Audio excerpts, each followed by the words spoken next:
नमस्कार दोस्तों।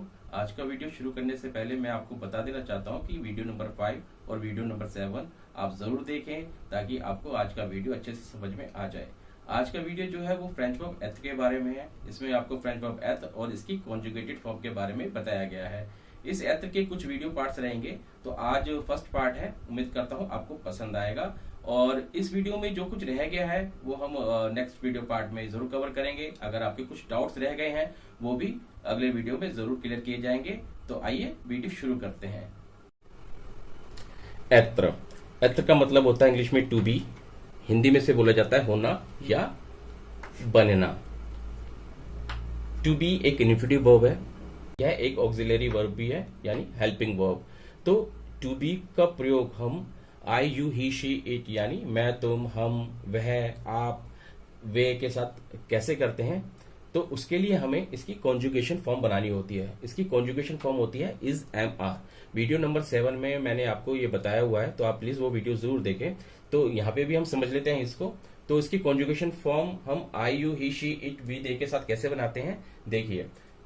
आई के साथ होता है I am, you are, he is, she is, it is, we are, you are, they are. ये जो दे आर है ये मेल के लिए प्रयोग किया गया, यानी बहुवचन प्लूरियल के यूज किया गया, यानी दो या दो से ज्यादा पुरुषों के लिए दे आर का प्रयोग किया गया है। और यहाँ पे भी दे आर है, ये महिलाओं के लिए प्रयोग किया गया है, यानी दो या दो से ज्यादा। एक से ज्यादा होनी चाहिए, एक से ज्यादा दो होते हैं, तो दो या दो से ज्यादा कितने ही हो तो वहां पे भी दे आर का प्रयोग किया गया है। तो अब इसको फ्रेंच में कैसे बोला जाता है, आइए समझते हैं। फ्रेंच में ज को बोला जाता है मैं। इसे इंग्लिश में आई बोलते हैं, आई। और सुई, सुई को बोला जाता है हिंदी में हूं, यानी इंग्लिश में एम। आई एम, मैं हूं, आई एम। ट्यू, इसे बोला जाता है ट्यू। ट्यू को हिंदी में बोला जाता है तू या तुम, और इंग्लिश में बोला जाता है इसे यू। और ए, ई एस, ए, इसे बोला जाता है हो या है, यानी तुम हो या फिर तू है। इंग्लिश में इसे बोला जाता है यू आर। फिर जो ये इल, आई एल, इल, ई एस टी, ए, इल्ले, इल जो है एल ई से जुड़ जाएगा, क्योंकि एल जो है वो वोवल नहीं है, जबकि इसके ई एस टी, ये जो ए है ई वोवल है, तो एल क्या है इसके साथ जुड़ जाएगा, तो इसे पढ़ा जाएगा इल्ले। यहां पे आप देखिए ट्यू, ये वोवल है, यू जो है वोवल है, आगे भी ई एस, ई वोवल है, तो ये इसके साथ नहीं जुड़ेगा। ऐसे ऊपर भी है, यहाँ पे ज का जो ई है और उससे आगे वाला शब्द एस है, ये वोवल नहीं है, तो ये जो वोवल है और ये वोवल नहीं है, तो ये भी नहीं जुड़ेगा। वोवल हमेशा तब जुड़ता है जब पीछे वाला शब्द का अक्षर वोवल नहीं होता और आगे वाला शब्द का अक्षर वोवल होता है, तो वो उसके साथ जुड़ जाता है और इसे एक साथ पढ़ा जाता है इल ए। इसको हिंदी में बोला, इल को बोला जाता है वह, और इंग्लिश में इसको बोला जाता है ही। और ई एस टी, ए, इसे बोला जाता है ए। ए का मतलब होता है है। तो इल ए का मतलब होता है वह है या फिर यह है। इंग्लिश में ही इज या फिर इट इज इसे बोला जाता है। अब इट इज का प्रयोग क्या है, जब हम आगे समझेंगे तो वहां पे आपको इल का मतलब इट में भी आएगा, तो तब की तब देखेंगे। अभी आप इसका मतलब आप he is, ill A he is, इससे समझिए। तो ऐसे ही आगे है एल। एल का मतलब होता है हिंदी में वह, और इंग्लिश में इसका मतलब होता है शी। ये लड़कियों के लिए प्रयोग किया जाता है, एक वचन स्त्रीलिंग यानी थर्ड पर्सन फेमिनिन सिंगुलर। कोई तीसरी व्यक्ति, तीसरी पर्सन होना चाहिए, एक वचन होना चाहिए, लड़की होना चाहिए, उसे जैसे हम शी बोलते हैं ना इंग्लिश में, तो इस एल का मतलब शी होता है और हिंदी में इसका मतलब वह या फिर यह होता है। इसमें भी ई एस टी लगा हुआ है, इल की तरह ई एस टी, ए। अब ये एक साथ नहीं पढ़ा जाएगा क्योंकि ई डबल एल ई ये वोवल से खत्म हो रहा है अक्षर, और ये आगे वाला अक्षर जो है वो वोवल से शुरू हो रहा है, तो ये भी एक साथ नहीं जुड़ेगा, तो इसे सेपरेट पढ़ा जाएगा, अलग अलग पढ़ा जाएगा। एल ए मतलब वह है या फिर यह है, इसका मतलब ही इट इज होता है। यानी जो भी फीमेल नेचर की कोई भी वस्तु जीव होता है तो उसे हम इट से संबोधित करते हैं। कोई जैसी जीव जंतु है, जानवर है, कोई वस्तु ही है, तो उसी में भी हम इट का प्रयोग करते हैं। तो एल ए का मतलब होता है वह है या फिर यह है। अब अगला शब्द है नु। नु को हिंदी में बोला जाता है हम, इंग्लिश में इसको बोला जाता है वी। और सोम का मतलब होता है हैं, हम हैं। नु सोम हम हैं, इंग्लिश में से बोला जाता है वी आर, वी आर हम हैं। सोम ये एस काउंट नहीं होगा, नु सोम, नु सोम। सोमवार मंगलवार होता है ना, तो सोमवार का ये सोम दिया गया है यहाँ पे, इसका मतलब होता है हम हैं। नु सोम वी आर, हम हैं।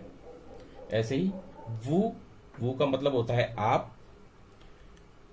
फ्रेंच में भी हिंदी की तरह ही बोला जाता है, जिस तरह हम जो छोटे होते हैं उनको हम तू या तुम से संबोधित करते हैं, और जो हमसे बड़े हैं या अनजान हैं तो उनको हम वू यानी आप कहकर बुलाते हैं।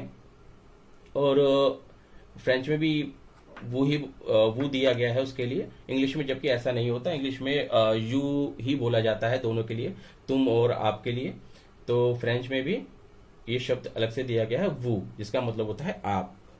चाहे वो आप किसी को भी बोलते हो, चाहे वो महिला है चाहे वो पुरुष है, आप वो ही बोलेंगे आपके लिए। और एत, एत का मतलब होता है आप हो या फिर आप हैं।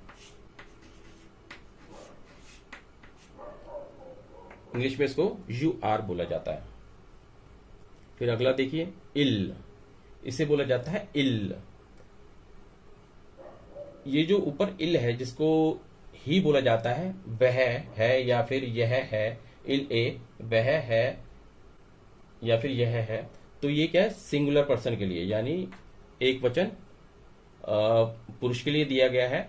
तो यहां पे जो इल है ये क्या है, ये बहुवचन के लिए है। यानी इल का बहुवचन क्या है, इल। दो या दो से ज्यादा पुरुष, उसके लिए हम इल का प्रयोग करते हैं। ये वीडियो नंबर 5 में आपको अच्छे से बताया गया है, ज त्यू इल एल नु वू इल एल। तो वीडियो नंबर 5 आप जरूर देखें ताकि आपको समझ में आ जाए, अच्छे से समझ में आ जाए कि इनका मतलब क्या होता है और हम कब इनका प्रयोग करते हैं, खासकर इल का और एल का प्रयोग कब करते हैं। तो अब देखिए यहाँ पे एल है, एल ये महिलाओं के लिए प्रयोग किया गया है, ये भी बहुवचन शब्द है। यहाँ पे देखिए एल, इसका मतलब शी है, और यहाँ पे जो एल है इसका मतलब वे से है, यानी दे से है। और सो का मतलब हैं, एल सो का मतलब वे हैं या फिर ये हैं। इंग्लिश में इसे बोला जाता है दे आर। तो एक बार आप समझ लीजिए सही से। je suis का मतलब होता है मैं हूं, इंग्लिश में इसे बोला जाता है आई एम। ट्यू ए को हिंदी में बोला जाता है तुम हो या तू है, उसे इंग्लिश में बोला जाता है यू आर। इल ए इसका मतलब हिंदी में होता है वह है या फिर यह है, इंग्लिश में इसे बोला जाता है ही इज या फिर इट इज।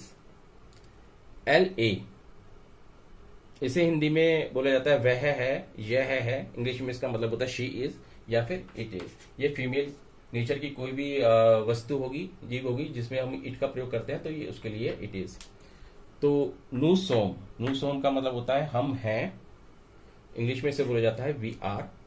वू जेत ये एक साथ पढ़ा जाएगा क्योंकि ई जो है वो वोवल है, एस वोवल नहीं है, तो एस जो है वो ई से जुड़ जाएगा, इसे पढ़ा जाएगा वू जेत। जेत इसका मतलब होता है आप हो या फिर आप हैं, इंग्लिश में इसका मतलब होता है यू आर। इल इसमें थोड़ा जोर दिया जाएगा, इसमें हल्का बोला जाता है इल। यहाँ पे थोड़ा सा जोर दिया जाता है इल सो, यानी वे हैं या फिर ये हैं, इंग्लिश में इसको बोला जाता है दे आर। अब महिलाओं के लिए भी एल सो, यहाँ पे भी थोड़ा जोर दिया जाता है, यहाँ पे हल्का सा बोला जाता है एल ए, यहाँ पे बोला जाएगा एल सो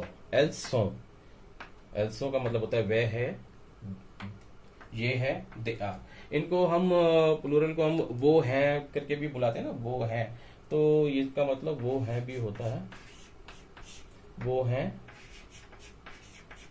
वो हैं। तो आप वीडियो नंबर 5 और वीडियो नंबर 7 आप अच्छे से देख लेना, ताकि आपको टू बी का भी मतलब इन्फिनिटिव वर्ब क्या होते हैं और उनकी कॉन्जुगेशन फॉर्म कैसे बनती है वो आप लोगों को अच्छे से समझ में आ जाए। और वीडियो नंबर 5 वीडियो नंबर 7 फिर से बता रहा हूँ, जरूर देखें।